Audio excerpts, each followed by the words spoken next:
Quotation: we are not here to fix each other, but to recognize in the other the soul's call to wholeness.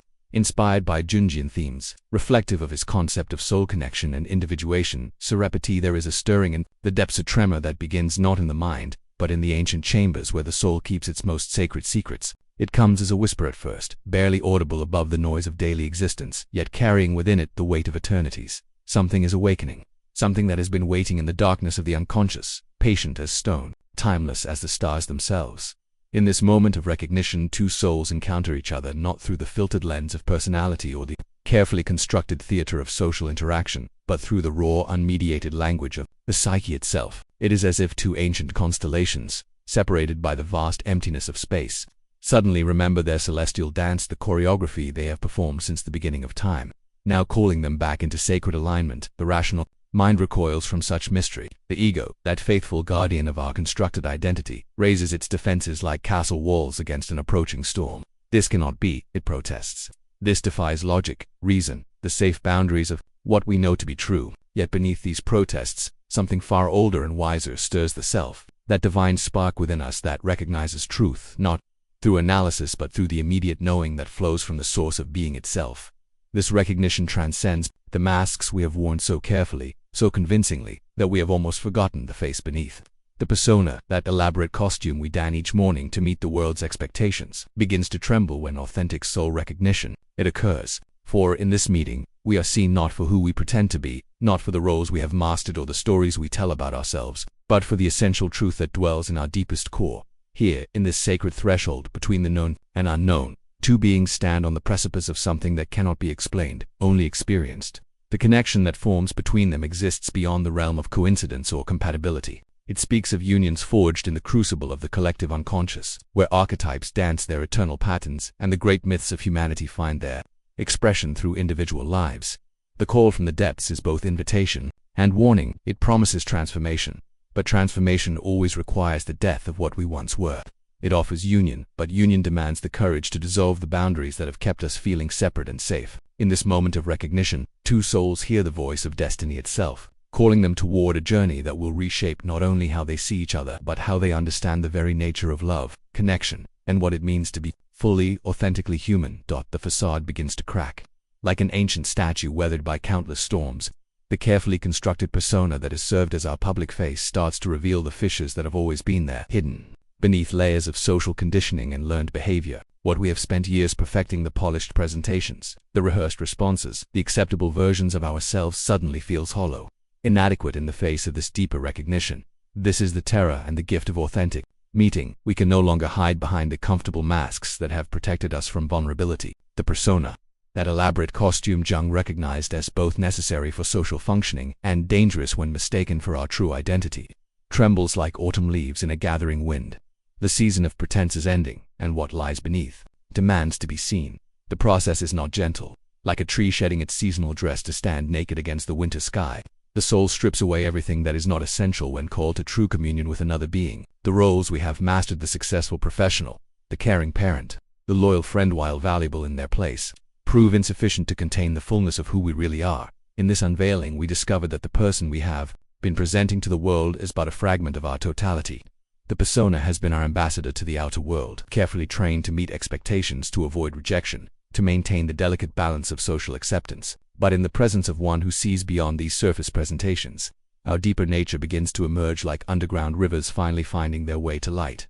Here begins the terrifying and beautiful process of being witnessed not for our achievements or our carefully curated image, but for the raw, unfiltered essence that dwells in our most sacred depths. The persona's veil lifts, and beneath it we find not the inadequacy we feared, but a luminous authenticity that has been waiting all along for permission to breathe freely in the presence of another soul brave enough to see us as we truly are. In the depths of this unveiling, we encounter something unexpected, a gift wrapped in the very darkness we have spent lifetimes avoiding. The shadow, that repository of all we have deemed unacceptable about ourselves, steps forward not as the monster we imagined, but as the keeper of our most profound authenticity.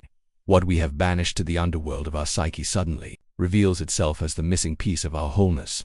This is perhaps the most startling revelation in the alchemy of deep connection, that what we have hidden from ourselves becomes the very bridge to union with another. The parts of our nature we have rejected, suppressed, or denied, our anger, Our neediness, our wild creativity, our untamed desires, these are not obstacles to love, but gateways to it. Like coal subjected to unimaginable pressure transforming into diamond, our shadow aspects undergo a metamorphosis in the crucible of authentic relationship.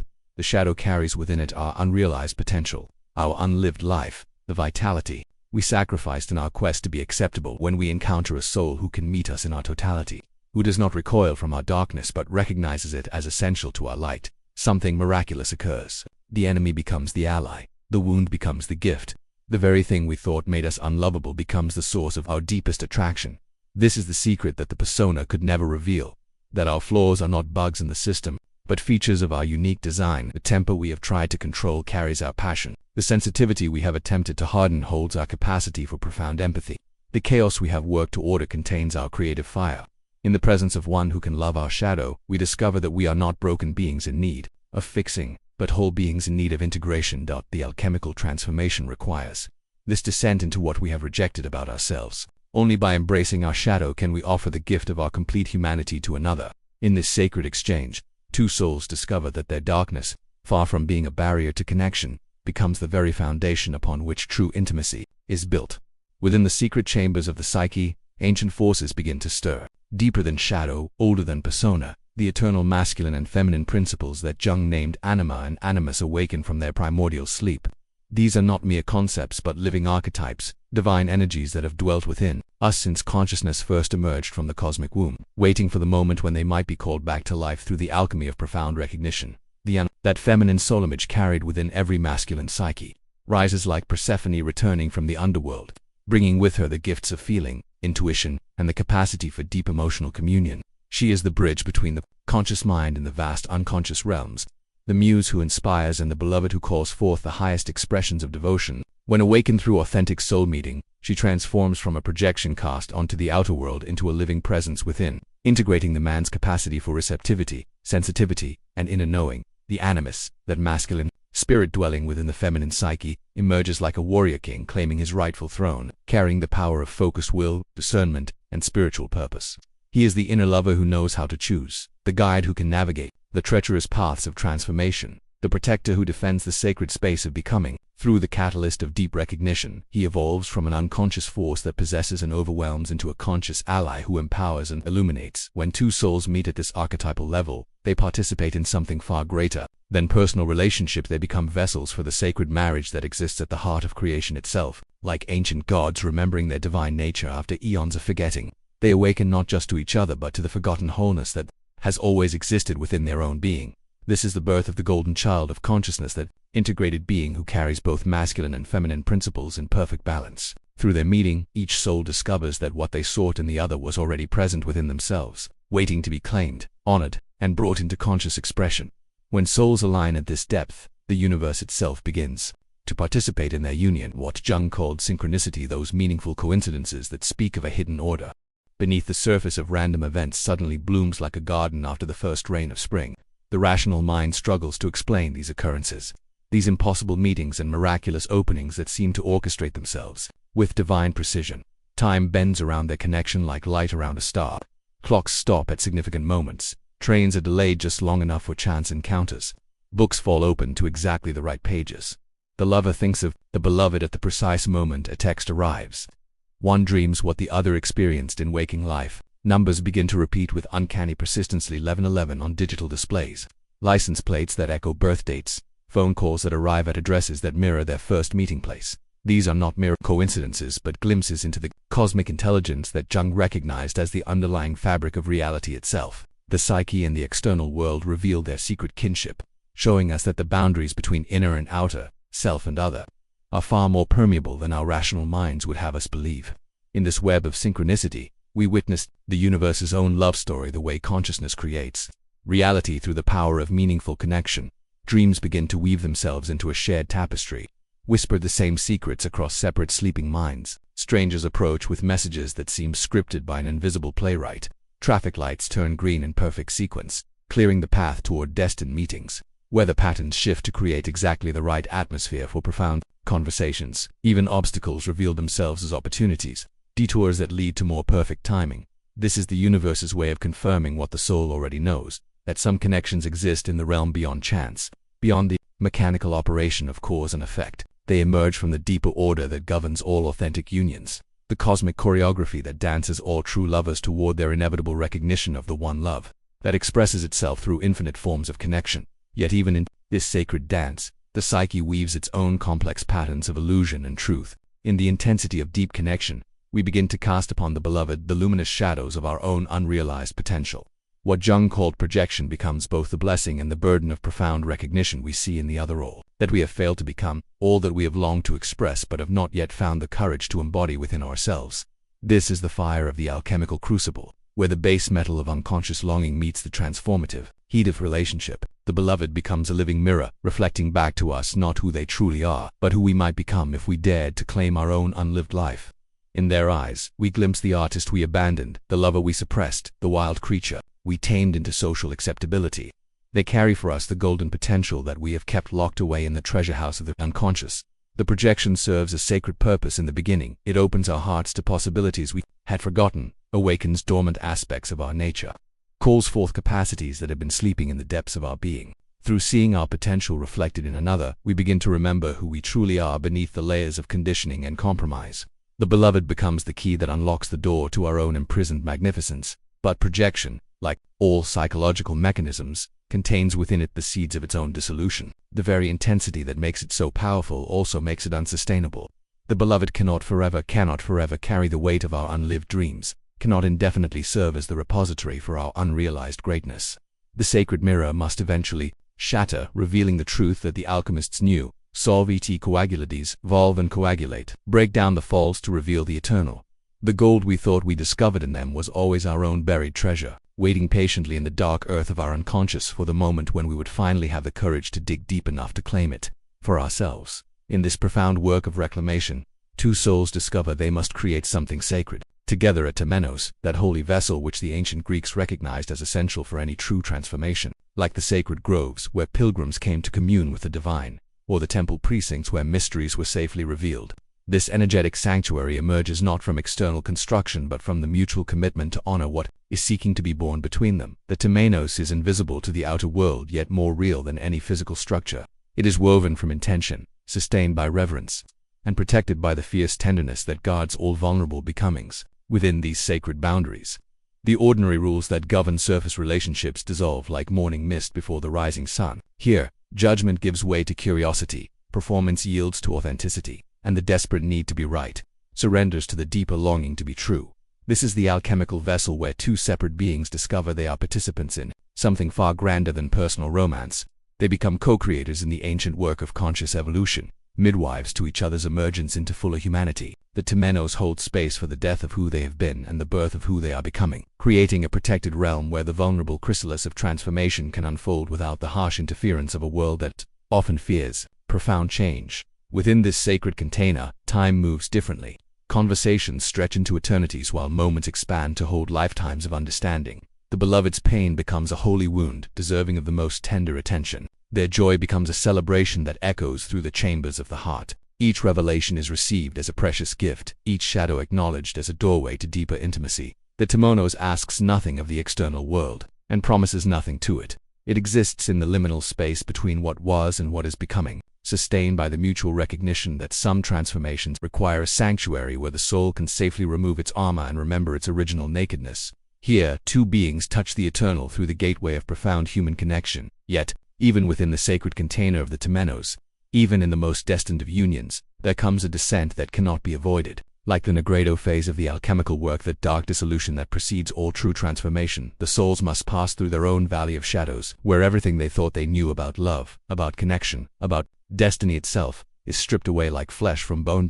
This is the dark night that St. John of the Cross wrote of, but experienced now in the realm of sacred relationship. The synchronicities that once felt like divine confirmation suddenly ceased. The effortless flow of understanding gives way to misunderstanding. Words that once carried honey now draw blood. The beloved, who seemed like the answer to every prayer, suddenly appears as a stranger wearing a familiar face. Fear rises from the depths like a primordial beast, devouring all certainty. The ego, sensing its dissolution, makes its final desperate attempts to maintain control through blame, through withdrawal, through the thousand small cruelties that wounded hearts inflict upon each other. Doubt whispers its poisonous questions. Was this all an illusion? Were we deceived by our own projections? How could something that felt so true now feel so impossible? In this crucible of dissolution, everything that was built on fantasy burns away. The romantic projections, the idealized images, the stories about happily ever after, all of it dissolves in the acid bath of reality. Yet this stripping away, this sacred dissolution, serves the deepest purpose of all. It reveals what remains when everything non-essential has been burned away. Here, in this darkness that feels like death itself, the true nature of soul connection finally reveals itself. It exists independent of form, beyond the reach of circumstance, untouchable by the approval or disapproval of the world. What remains is not the connection they thought they wanted, but the eternal recognition that can never be lost because it was never truly found. It simply is, has always been, and will always be. In the deepest hour of this dissolution, when all seems lost and the heart feels shattered beyond repair, the psyche reveals one of its most profound mysteries, the law of Individuation, the great reversal that governs all psychological transformation, what the Greeks understood as the inevitable swing of opposites. Jung recognized as the fundamental rhythm of the soul's evolution that every extreme contains within it the seeds of its opposite. Every death carries the promise of rebirth. In the depths of what feels like ultimate separation, something unexpected begins to stir. The very experience of profound disconnection awakens a deeper recognition of connection. In losing the beloved as object, we find the beloved as essence. In the collapse of the fantasy of union, the reality of unity reveals itself. The heart that breaks open discovers it was never truly broken. It was breaking free from the limitations that prevented it from embracing the totality of existence, free from the limitations that prevented it from embracing the totality of existence. This is the cosmic rhythm that governs all authentic transformation. What seemed like the end reveals itself as the beginning. What felt like loss transforms into the most profound gain. Through the experience of radical separation, two souls learn the paradoxical truth that real union requires not the death of individuality but its fullest flowering. Only when each being claims their complete selfhood can they offer the gift of wholeness to another. The reversal brings with it a stunning revelation that the connection they thought they needed to complete themselves was actually calling them toward their own completion. The beloved who seemed essential to their happiness becomes the catalyst for discovering that happiness springs from an inner source that no external circumstance can touch. The relationship that appeared to be their destination reveals itself as the vehicle for a journey that leads ultimately back to the self. On this great turning, separation and union are revealed as movements in a single dance. Individuation and connection, far from being opposing forces, discover themselves as partners in the cosmic choreography of consciousness, coming to know itself through infinite forms of love. Beyond the realm of ordinary relationship, beyond even the extraordinary connections that capture the heart and transform the soul, lies something that the ancient Greeks called hieros gamosta, sacred marriage that exists at the very heart of creation itself. This is not the union of two incomplete beings seeking wholeness in each other, but the cosmic wedding of complementary forces that have achieved their own divine completion, and now choose to dance together in the eternal celebration of existence. When two souls align at this level of energetic resonance, they become participants in something far more ancient and universal than personal love. They embody the sacred marriage of opposing principles that creates and sustains all life, the union of consciousness and matter, spirit and form, the eternal and the temporal, like the sun and moon in their celestial dance, each maintaining their distinct luminosity while creating together the rhythm of days and seasons. These souls reflect the divine marriage of opposites that pulses at the core of reality. This is not the merger that dissolves boundaries and creates codependence, but the mutual recognition of the divine spark that dwells complete and perfect within each individual being. In the hieros gamos, two whole beings meet in sacred communion, offering not their neediness but their fullness, not their wounds but their gifts, not their incompleteness but their radiant wholeness to the altar of connection. The sacred marriage transforms relationship from a seeking into a celebration, from a need into an offering. The beloved is no longer the one who completes us but the one who witnesses our completion.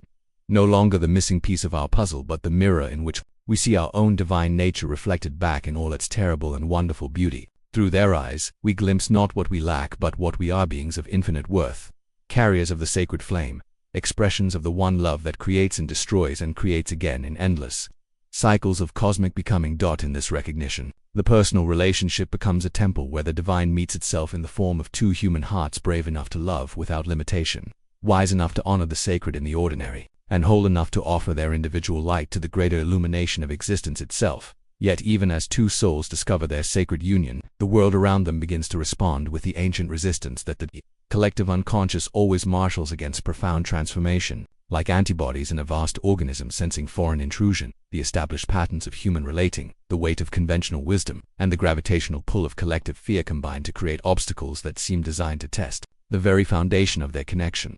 This resistance manifests in countless forms: the well-meaning friend who questions their sanity, the family member who speaks of practicality and warns against the dangers of such intensity. Society's institutions, built upon the bedrock of predictable relationships and manageable emotions, seem to conspire against connections that threaten to dissolve the comfortable boundaries of ordinary love. The collective unconscious, that vast repository of humanity's accumulated fears and limitations, awakens like a sleeping giant disturbed by the tremors of authentic transformation. The world offers 1,000 reasons why such love cannot last, cannot work, cannot be trusted. Distance becomes an insurmountable obstacle. Circumstances align to create separation. Timing appears to work against them at every turn. Financial pressures mount, career demands intensified. Health challenges emerge as if the universe itself were testing whether their connection can survive the grinding pressure of three-dimensional reality. Yet souls aligned in truth possess an energy that moves mountains not through force or struggle, but through the unwavering power of authentic being. Like rivers that carve grand canyons through solid stone, their love flows around all resistance with the patience of geological time and the persistence of water seeking its own level. They understand that love's deepest truths cannot be contained by external circumstances any more than the ocean can be held back by human walls.